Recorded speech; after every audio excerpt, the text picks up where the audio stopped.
बिस्मिल्लाहिर्रहमानिर्रहीम। अस्सलाम वालेकुम नादरीन, आप यूट्यूब चैनल देख रहे हैं। मैं इमरान ख़ान हूँ। सबसे पहले पाकिस्तान तहरीक इंसाफ का रद्द-ए-अमल मैं आपको बताऊँगा जो फ़ौजी अदालतों के फ़ैसलों के ऊपर आया। वैसे तो पूरी दुनिया में जहाँ पे भी आप बात करते हैं तो फ़ौजी अदालत तो कोई अदालत नहीं होती। अभी इसके ऊपर पूरी दुनिया से रद्द-ए-अमल आएगा। इससे आप देखेंगे अक़वाम मुत्तहिदा से रद्द-ए-अमल आएगा, अमेरिका से, यूरोप से, बरतानिया से, ओवरसीज़ पाकिस्तानियों से, पूरी दुनिया से इसके ऊपर रद्द-ए-अमल आएगा कि फ़ौजी अदालत कोई अदालत नहीं होती। हाँ, फ़ौज के अंदर अदालत होती है, लेकिन फ़ौज के अपने अंदर जो एक रूल्स होते हैं वहाँ पे अगर कोई खिलाफ वर्जी करता है उस इदारे का मुलाजिम, तो उसके ऊपर वो अदालत कार्रवाई कर सकती है। लेकिन जो सिविलियंस हैं उनके लिए तो अलग से बहुत सारी अदालतें मौजूद हैं। वहाँ पे पूरा एक जुडिशल सिस्टम है, तो सिविलियंस को वहाँ पे ट्रायल किया जाता है, क्योंकि सिविलियंस फ़ौज के दायरा इख्तियार के अंदर नहीं आते, वो उससे बाहर है, तो उनको फ़ौजी अदालतों में नहीं ले जाया जा सकता।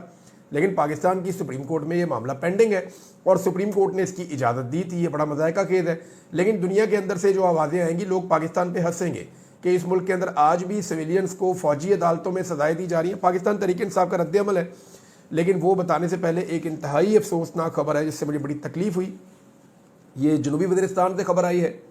दहशतगर्दों ने अटैक किया एक चेक पोस्ट के ऊपर और वहाँ पे 16 जवान पाकिस्तानी शहीद हो गए हैं और जवाबी कार्रवाई में 8 दहशतगर्द इसमें मारे गए हैं। ये एक इंतहाई अफसोसनाक वाक़या है और ये एक ग्रुप की जानिब से सिक्योरिटी चेक पोस्ट पर हमले को नाकाम बनाया गया।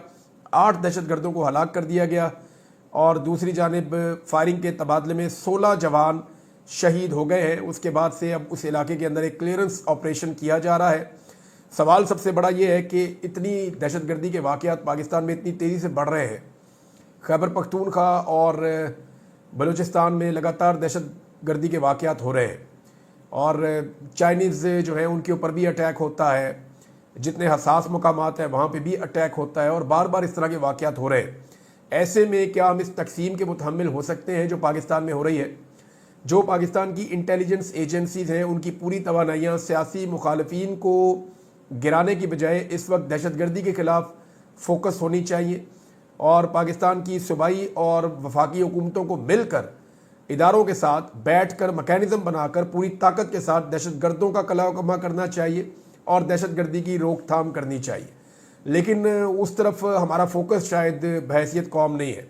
आज पूरी की पूरी जो हुकूमती जमात है वो सेलिब्रेशंस कर रही थी इस बात पे और वो ये कह रहे थे कि जब बाकियों को भी सज़ा मिलेगी तो हम इसके ऊपर जश्न मनाएंगे। नून लीग इसको सेलिब्रेट कर रही है, पीपल्स पार्टी के भी कुछ लोग सेलिब्रेट कर रहे हैं। कुछ लोगों ने शर्म से मुंह अपने रेत में दबाए हुए हैं, लेकिन ज़्यादातर जो इस वक्त इस रजीम के बेनिफिशरी सियासतदान हैं वो सेलिब्रेशंस कर रहे हैं कि जनाब फ़ौजी अदालतों से अपने सिविलियंस को सजाएं दिला दी हैं। इनकी जमहूरियत के ऊपर आप लानत भेज सकते हैं। उसकी वजह यह है कि जमहूरियत के अंदर कोई भी इस तरह का दावा नहीं कर सकता कि सिविलियंस को फ़ौजी अदालतों से सजाएँ होंगी। हाँ, आप ये कह सकते हैं कि जी मजबूरी थी, हालात ऐसे हैं, हम इसको अच्छा नहीं समझते, लेकिन फिर भी ये एक हकीकत है। इस तरह के बयानात सियासत दें तो अच्छा लगता है। सियासतदान अगर ऐसे बयानात दें ठीक लगता है, लेकिन सियासतदान अगर इसको सेलिब्रेट करें कि आम सियासी कारकुनों को उनके एहतजाज के नतीजे में या तोड़ फोड़ के नतीजे में जहाँ सिविलियन अदालतों को सज़ाएँ देनी चाहिए थी वो अदालतें फ़ौजी अदालतों से सज़ाएँ दी जा रही हैं, वही सज़ाएँ, तो इस पे जो है वो सबको सर नीचा करना चाहिए। ये कोई तरीक़ाकार नहीं है, पूरी दुनिया में ऐसा नहीं होता, लेकिन पाकिस्तान में ये चीज़ें हो रही है बदकिस्मती से। पाकिस्तान तहरीक इंसाफ का रद्द-ए-अमल भी जो है ना वो इससे मिलता जुलता ही है। तहरीक इंसाफ ने कहा कि 9 मई के इल्ज़ाम में पाकिस्तान तहरीक इंसाफ के 25 अफराद को सजाएं, इमरान खान को फ़ौजी अदालत में ले जाने का मनसूबा है। आज का फैसला गैर आईनी है। यानी ये बात तो हुकूमत ये चाहती है, पाकिस्तान की एस्टेब्लिशमेंट भी ये चाहती है कि इमरान खान को फ़ौजी अदालत में ले जाया जाए। उसकी वजह है क्योंकि यहाँ तो इमरान खान साहब को वो फिक्स कर नहीं सके और उनकी ये ख्वाहिश है कि इमरान खान को फ़ौजी अदालत में ले जाए, लेकिन बैरूनी दबाव लगातार बढ़ता जा रहा है। अब आप देखेंगे आपको यूरोपीय यूनियन से, आपको अमेरिका से, आपको अक़वाम मुत्तहिदा से, बहुत सारी जगहों से आपको आवाज़ें सुनाई देंगी। आने वाले दिनों में आपको पता चलेगा कि इन फ़ौजी अदालतों के फ़ैसलों के ऊपर इंटरनेशनली किस तरह की राय सामने आती है।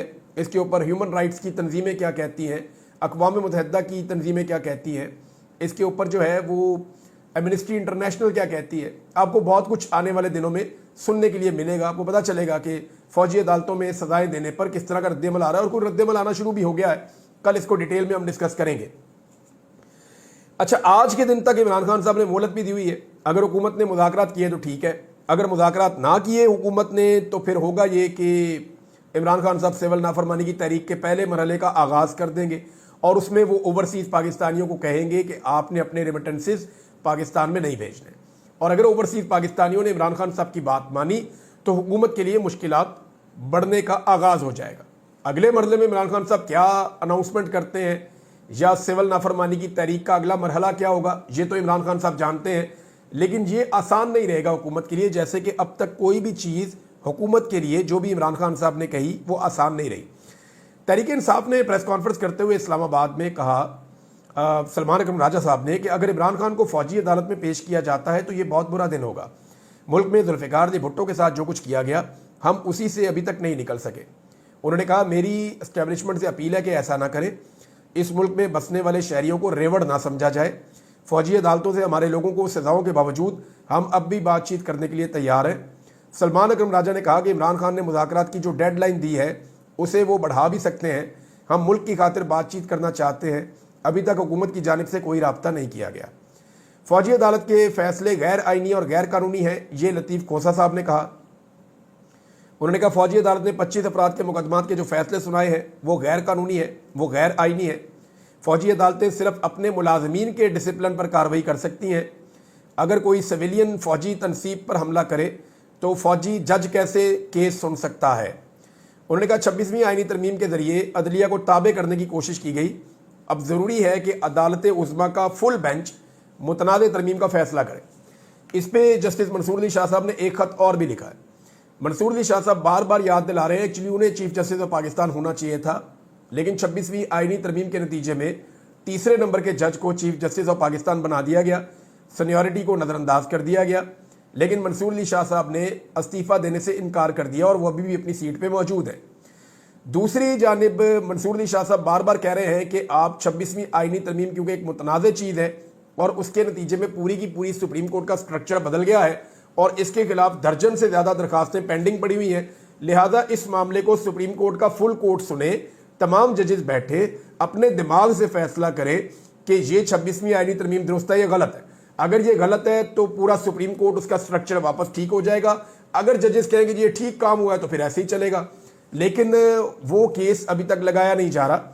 सुनने में आ रहा है कि जनवरी के दूसरे हफ्ते में इस केस को शायद सुना जाएगा। अब देखते हैं कि जब ये केस लगता है तो तब क्या होता है। पाकिस्तान तहरीक इंसाफ ने मजम्मत की है इसमें। इससे पहले जो है वो एक बड़ा इंपॉर्टेंट स्टेटमेंट आया था उमर अयूब साहब का, जो अपोजिशन लीडर है। उन्होंने कहा कि मिलिट्री कोर्ट से सज़ाओं के ऐलान पर जो रद्द-ए-अमल है वो ये कह रहे हैं कि सिविलियंस के खिलाफ मिलिट्री कोर्ट्स की सज़ाओं का फैसला मुस्तरद करते हैं और फौजी अदालतों की जानिब से PTI के ज़ेर हिरासत अफराद के खिलाफ सुनाई गई सज़ाएँ इंसाफ के उसूलों के मुनाफी हैं। ज़ेर हिरासत अफराद आम शहरी हैं और उन पर फौजी अदालतों में मुकदमा नहीं चलाया जा सकता। फौजी अदालतें जो आम शहरियों को सज़ाएँ सुनाती हैं बुनियादी तौर पर कैंगरू अदालतें हैं। फौजी अदालतें कानूनी तौर पर रियासत की अदालती ताकत की शराकतदार नहीं हो सकती। मुसल्लह अफवाज रियासत के इंतज़ामी इख्तियार का हिस्सा है। ऐसी अदालतों का क़याम आम शहरियों समेत अदलिया की आज़ादी के खिलाफ है। ऐसे फैसलों से आइन की बुनियादी खसूसियत ताकत की तकसीम की नफ़ी हुई है। ये जनाब उमर अयूब साहब ने इसका रद्द-ए-अमल दिया है। अब इमरान खान साहब के ट्विटर अकाउंट पे आ जाए नाज़रीन। इसमें इमरान खान साहब ने एक तो वार्निंग दी हुई है, दूसरा उनका जो ट्विटर अकाउंट है उस पर उन्होंने ख़ास तौर पे कहा कि मेरा ट्विटर हैंडल पाकिस्तान में नहीं आएगा, वो पाकिस्तान के बाहर रहेगा। इससे पहले फवाद चौधरी साहब ने पाकिस्तान तहरीक इंसाफ के सोशल मीडिया पे तनकीद की थी। शेर अफजल मरवत साहब ने भी पाकिस्तान तहरीक इंसाफ के सोशल मीडिया पे तनकीद की थी और उन्होंने भी ये कहा था कि इमरान खान साहब का जो ट्विटर हैंडल है वो पाकिस्तान में लाया जाए। लेकिन मेरा एक बुनियादी सवाल है, वो ये है कि पाकिस्तान में कोई एक पाकिस्तान तहरीक इंसाफ का सियासतदान अपना हाथ खड़ा करे और वो ये कहे कि वो इमरान खान साहब का ट्विटर अकाउंट इमरान खान साहब की मर्जी से पाकिस्तान में चला सकता है। कोई एक शख्स हाथ खड़ा करे। चैलेंज है मेरा कि जो इमरान खान साहब लिख कर दें या जो इमरान खान साहब बोले वो उसको अनाउंस करके इमरान खान साहब के ट्विटर अकाउंट पे डाले और उसकी जिम्मेदारी उठाए कि जी ट्विटर अकाउंट मेरे पास है, जो इमरान खान साहब ने कहा मैंने वो ट्वीट कर दिया, करके देख ले। कोई एक बंदा ये जुर्रत करे और हाथ खड़ा करके बताए, ये कर ही नहीं सकेंगे। इससे पहले इमरान खान साहब के ऊपर उनके ट्विटर अकाउंट को मुतनाज़ करने की कोशिश की गई। पहले ये कहा गया कि इमरान खान साहब जेल में कुछ और सोचते हैं और ट्विटर पे कुछ और चलता है, तो इनमें आपस में रब्त कोई नहीं है। वो प्रोपेगेंडा खत्म हुआ तो अब कहा गया कि इमरान खान साहब का जो ट्विटर अकाउंट है उसे पाकिस्तान में बुलाया जाए। लेकिन मेरा बुनियादी सवाल है कि जिस इमरान खान साहब का असल स्टेटमेंट बाहर नहीं आता, असल स्टेटमेंट बाहर लाने के लिए, असल अहकामात बताने के लिए इमरान खान साहब को अपनी बहन या अपनी बीवी से मिलना पड़ता है, वैसे उनका स्टेटमेंट भी बाहर नहीं आता, तो वो लीडरशिप इमरान खान साहब के ट्विटर अकाउंट को पाकिस्तान में चला के हैंडल कर सकती है? सवाल तो ये है। वो नहीं कर पाएंगे और ये सब जानते हैं कि उनसे नहीं हो पाएगा, क्योंकि इमरान खान साहब का मौक़िफ़ अपनी पार्टी के मौक़िफ़ से कुछ 4 लेवल ऊपर का है। पार्टी उतना बोझ उठा ही नहीं सकती, यानी सारी पार्टी मिलकर भी इमरान खान साहब के ट्विटर अकाउंट का बोझ नहीं उठा सकती। 21 मिलियन से ज्यादा उसके फॉलोअर्स हैं और पाकिस्तान का सबसे बड़ा ट्विटर अकाउंट है, सबसे ज्यादा असर इस अकाउंट का है और दुनिया भर के बड़े लीडर और बहुत बेशुमार लोग, बेशुमार इदारे इमरान खान साहब के ट्विटर अकाउंट को फॉलो करते हैं। तो जब कोई बोझ उठा नहीं सकता तो यहां मंगवाने का फायदा क्या है? और वैसे भी जो लोग पाकिस्तान से बाहर गए वो तो सारे अपनी जान बचा के गए यहां से, वरना आप देखें ना लोगों की हालत क्या हो रही है। अवैस यूनुस को भी छोड़ा 3 हफ्ते के बाद, आप उसकी हालत देखें, जाके उसके घर में चेक करें। इंतजार पंजूता को छोड़ा, उसको 25 दिन रख के उनको जाए, अभी जाकर मिले आप, अभी भी उनकी ज़हनी और जिस्मानी हालत आप चेक करें। मेरे साथ जो किया वो अलग है, जिस आदमी को भी उठाया उसके साथ ऐसा किया गया कि जब वो छूट कर आया तो वो ऐसा लगता था जिंदा लाश है। यही किया जाता है। तो आप क्या चाहते हैं? सारे उठाए जाए और इमरान खान साहब को उठाकर गायब किया नहीं जा सकता क्योंकि वो साबिक वजीर आज़म है, तो उनको जेल के अंदर ही रखना पड़ेगा। वहां उन्हें तंग भी करते हैं। अब इमरान खान साहब की जनाब हिम्मत को दाद देनी पड़ेगी। तो बहुत तगड़े आदमी है, बड़ी तकालीफ उन्होंने इस उम्र में बर्दाश्त की है। अच्छे खासे जवान ऐसी तकालीफ को बर्दाश्त नहीं कर सकते। तन्हाई बड़ी खौफनाक चीज है। मैंने गुजारे 5 महीने तन्हाई में। इमरान खान साहब को बार बार ये तन्हा कर देते हैं ना, किसी को इस तकलीफ का आइडिया ही नहीं है। जब एक आदमी को आप अकेला बंद कर देते हैं एक सेल के अंदर और आप उसकी बात नहीं सुनते या आप उससे बात नहीं करते तो 24 घंटे भी बहुत होते हैं। और इमरान खान साहब को कई कई दिन बार बार अकेला रखा जाता है, इसके बावजूद वो आदमी इनसे नहीं टूट रहा। अच्छा जी, इमरान खान साहब ने 1-2 स्टेटमेंट और दिए, वो भी मैं आपके सामने रख देता हूं और ये इंपॉर्टेंट है। देखिए, इसमें एक तो इमरान खान साहब ने कहा कि 9 मई के जिम्मेदार वो हैं जिन्होंने सीसीटीवी फुटेजेस चोरी की, जिन्होंने लोगों पर गोलियां चलाई, वही जज, ज्यूरी और जल्लाद बने, सजाएं भी सुना रहे हैं। ये जमहूरियत नहीं, जंगल का कानून है, ये इमरान खान साहब ने कहा। एक और चीज पे इमरान खान साहब ने एतराज किया। मोहसिन नकवी साहब गए थे, वजीर आला खैबर पख्तूनख्वा से मिले हैं, उसकी जो फुटेज जारी हुई उसके ऊपर पाकिस्तान तहरीक इंसाफ के कुछ लोगों ने एतराज किया था। लेकिन देखें, वहां पे एक सूबाई हुकूमत है, उन्हें फेडरल गवर्नमेंट के साथ मिलकर बड़े अहम मामला देखने होते हैं। यहाँ पे दहशतगर्दी के वाकयात हैं और बेशुमार चीजें हैं। वफाक और सूबे के बीच में एक वर्किंग रिलेशन रहता है और वो रहना चाहिए, उसके बगैर फिर आगे नहीं बढ़ पाएंगे ना आप। अब चाहे जाली हुकूमत बनी हुई है फेडरेशन में, लेकिन उनके बगैर गुजारा नहीं है ना। उन्हीं से पैसे लेने हैं, उन्हीं से मामला तय करने हैं, पॉलिसी वहां से आएगी।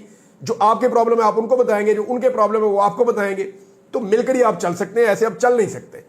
लेकिन एक चीज पे इमरान खान साहब ने एतराज किया, जिसपे पाकिस्तान तहरीक इंसाफ के लोगों ने भी एतराज किया कि आप एहतजाज के 100 तरीके होते हैं, काली पट्टी बांध सकता है बंदा और 100 तरीके होते हैं।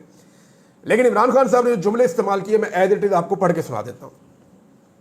इमरान खान साहब ने कहा कि लोगों के घरों में मातम हो रहा है, हमारे लोगों की अगर कोई मजबूरी हो तो बंद कमरे में मुज़ाकरात करें।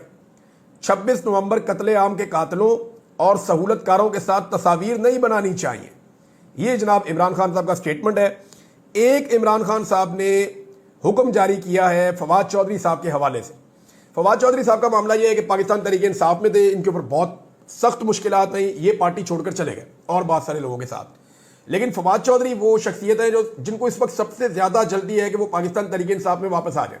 यानी मैं तहरीक इंसाफ के बेशुमार लोग मेरे दोस्त हैं, फवाद चौधरी साहब से भी बहुत सलाम दुआ और बातचीत होती रही, लेकिन मुझे ऐसा लगा कि जो सबसे ज्यादा मुतहर्रिक हैं और जल्द अज जल्द पाकिस्तान तहरीक इंसाफ का हिस्सा बनना चाहते हैं, जिनका गुजारा नहीं हो रहा कि मैं इस तहरीक का हिस्सा बनूं, वो फवाद चौधरी साहब है। मुझे ऐसा महसूस हुआ। पहले फवाद चौधरी साहब की तनकीद जो है वो पीटीआई की लीडरशिप पे रहती थी और आजकल वो पाकिस्तान तहरीक इंसाफ के सोशल मीडिया को वो कहते हैं, तनकीद का निशाना बनाते हैं कि ये ठीक काम नहीं कर रहा। फवाद चौधरी साहब को ये लगता है कि अगर ये सारे लोग एक स्टेप नीचे आ जाएं तो शायद मामला ठीक हो जाएंगे। लेकिन इमरान खान साहब की पॉलिसी ज़रा मुख्तलिफ है या पाकिस्तान तहरीक इंसाफ की पॉलिसी ज़रा मुख्तलिफ है। अब जो उनके बारे में इमरान खान साहब ने हुक्म भेजा जेल से, वो मैं आपको पढ़ के सुना देता हूँ।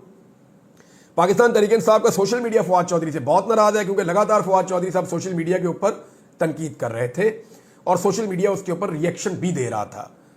अच्छा, कुछ जो फवाद चौधरी साहब ने चीज़ों की निशानदेही की है ना, मैं आपको ईमानदारी से कहूँ तो कुछ चीज़ें उन्होंने ठीक कही, लेकिन जब आप सबको रगड़ा लगा देते हैं ना, सोशल मीडिया आप कह देते हैं, तो ये बेचारे लोग मार खाए हुए हैं। इनको तकलीफ है कि चादर और चार दीवारी का तकद्दुस पामाल हुआ, इमरान खान के ऊपर इद्दत वाला केस चला, इनके लीडर के गिरबान पे हाथ डाला गया, इनके लीडर की बीवी को जो है वो रुस्वा किया गया, घर की खवातीन को गिरफ्तार कर लिया गया, औरतों को और बच्चियों को अगवा किया गया, बच्चों पे टॉर्चर किया गया, बेशुमार जुल्म और जबर की कहानियां, लोगों को गोलियां तक तो मार दी गई।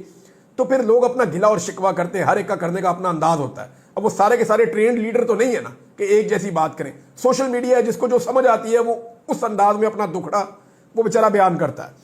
अब जनाब फवाद चौधरी साहब के बारे में जो जेल से इमरान खान साहब का हुक्म आया, वो ये बताते हैं जी कि बजरिया वकला आज खसूसी अहकाम दिए हैं और जमात से अलहदगी का ऐलान करने वाले चौधरी फवाद हुसैन से एलानिया ला ताल्लुकी का इजहार की हदायत की है इमरान खान साहब ने।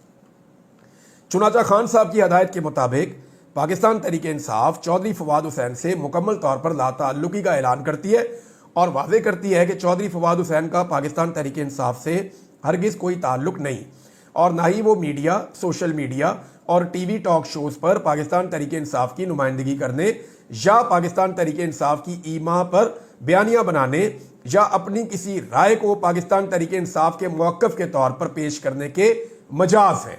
ये बैरिस्टर गौहर अली खान साहब की जानिब से चेयरमैन पाकिस्तान तहरीक इंसाफ ये एलामिया जारी कर दिया गया। इमरान खान साहब ने कहा कि फवाद चौधरी पाकिस्तान तहरीक इंसाफ की नुमाइंदगी कहीं पे भी नहीं कर सकते। इससे पहले भी पाकिस्तान तहरीक इंसाफ ने फवाद चौधरी साहब को कहा था कि आप जालिम के खिलाफ बोलें, जुल्म की निशानदेही करें, आप मजलूम में कीड़े मत निकालें। ये फवाद चौधरी साहब को पहले भी बार बार कहा गया था, लेकिन फवाद चौधरी साहब को लगता है कि अगर पाकिस्तान तहरीक इंसाफ डाउन चली जाए, अपने मौक़िफ़ को तब्दील कर ले, तो इसमें एस्टेब्लिशमेंट भी अपने मौक़िफ़ को नरम कर लेगी। लेकिन मामला यह है कि लोगों को चोट लगती है तो लोग रोते हैं। अब दूसरी तरफ से ये कहा जाता है जी जुल्म और सितम का सिलसिला बंद कर दें, नाइंसाफ़ी बंद कर दें, तो हम भी अपने आप को ठीक कर लेंगे। अब ये जनाब पहले जो है वो कौन आंखें झपकता है, ये वाला मामला तो एक तरफ चल ही रहा है, लेकिन ये जो सवाल है गोली क्यों चलाई, ये सवाल पाकिस्तान में उठना शुरू हुआ था और इस सवाल से जान छुड़ाने के लिए कभी कोई चीज़ तवज्जो डाइवर्ट की जाती है। अभी मीडिया को बड़ी सख्त इंस्ट्रक्शन दी गई कि जैसे ही फौजी अदालतों का फैसला आएगा तो आपने हेडलाइंस चलानी है, आपने फलां टिकर्स चलाने हैं, आपको बयानात भेजे जाएंगे, आपने बयानात चलाने हैं, आपने बिल्कुल ट्रैक से नहीं हटना, पूरा दिन आपने ऊपर से नीचे तक आपने यही चीज़ें चलाते रहनी है, आपको हम भेजते रहेंगे। तो पाकिस्तान का मीडिया की क्या जरूरत है, जो उन्हें हुक्म आता है वो वही करते हैं और उन्हें वो करना पड़ता है, ये हम हमेशा से देखते आ रहे हैं। तो गोली क्यों चलाई, इसको डाउन करने की कोशिश है, लेकिन गोली क्यों चलाई ये एक ऐसा सवाल है जो आसाब पे सवार हो गया है उन लोगों के जिन्होंने गोली चलाई या गोली चलाने का ऑर्डर दिया। अब ये सवाल सिर्फ पाकिस्तान में नहीं रुकेगा, ये सवाल इन मिलिट्री कोर्ट के फैसलों के साथ जुड़ के आएगा और पूरी दुनिया में आवाज़ आएगी। आने वाले दिनों में आप बरतानिया की पार्लियामेंट में इस सवाल के ऊपर बहुत सारी चीज़ें आप देखेंगे होती हुई, मैं आपको ये खबर दे रहा हूँ, और अमेरिका के अंदर भी कांग्रेस में आप बहुत सारी चीज़ें होती हुई देखेंगे, गोली क्यों चलाई इस क्वेश्चन के ऊपर, और कनाडा में भी आप होती हुई देखेंगे और यूरोपीय यूनियन में भी। ये मैं आपको बता रहा हूँ वो खबर जो आने वाले दिनों में चीज़ें होने जा रही हैं, और ये सब कुछ मेरी इतला के मुताबिक डोनाल्ड ट्रंप के अमरीकी सदर बनने से पहले होगा। एक मुज़ाकरात के हवाले से खबर है, वो ये है कि इमरान खान साहब को पैगाम पहुंचाया गया है कि स्पीकर अयाज सादिक के पास जो मुज़ाकरात हो रहे हैं उनको ज़रा संजीदगी से पाकिस्तान तहरीक इंसाफ अगर ले और उस प्लेटफॉर्म के ऊपर कुछ अरसा चले तो मामला हल की तरफ जा सकते हैं। लेकिन पाकिस्तान तहरीक इंसाफ ने डेडलाइन दी हुई है और आज तक की डेडलाइन थी। अब देखते हैं कि हुकूमत इस संजीदा कोशिश के अंदर आती है ये नहीं आती, लेकिन एक जो स्टेटमेंट बैरिस्टर साद रसूल साहब ने दिया उसमें सारी कहानी है एक जुमले के अंदर, और उन्होंने बड़े आसान अल्फाज में सब कुछ समझा दिया है कि हुकूमत मुज़ाकरात से क्यों भाग रही है। मैंने आपको थोड़े दिन पहले बताया था तो मुझे बहुत लंबी चौड़ी बात करनी पड़ी, लेकिन बैरिस्टर साद रसूल क्योंकि एक ज़बरदस्त किस्म के बैरिस्टर हैं तो उन्होंने दरिया को कूजे में बंद किया।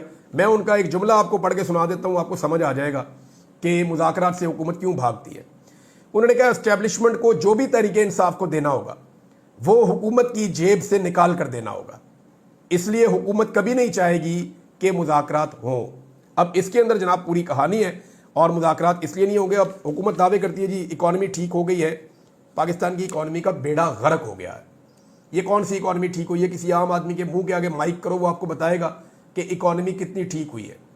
सिर्फ एक वीलॉग आप और इंतज़ार करें, अगर कोई बड़ी खबर ना आई तो इकोनॉमी के ऊपर इस हुकूमत का पूरा पोस्टमार्टम करेंगे और आपको एक एक चीज बताएंगे कि कैसा टका के ये लोग झूठ बोलते हैं कि इकोनॉमी ठीक हो गई है, और ये इसलिए झूठ बोलते हैं कि इन्हें पता है इलेक्शन आने वाला है, और जब इलेक्शन आएगा तो ये कहेंगे हम तो इकोनॉमी ठीक कर रहे थे, इमरान खान ने हमारी हुकूमत गिरा दी, आओ हमें दोबारा हुकूमत दे दो। हालांकि ये वादा करके आए थे कि 300 यूनिट तक बिजली मुफ्त देंगे, और आज 300 यूनिट की कीमत जो है वो डबल ट्रिपल इन्होंने की हुई है, 3-3 गुना इन्होंने कीमत बढ़ा दी है बिजली की। ये हालत कर दी इन्होंने गरीब आदमी की। इकोनॉमी के ऊपर पूरी एक रिपोर्ट बनाएंगे, आपके साथ शेयर करेंगे।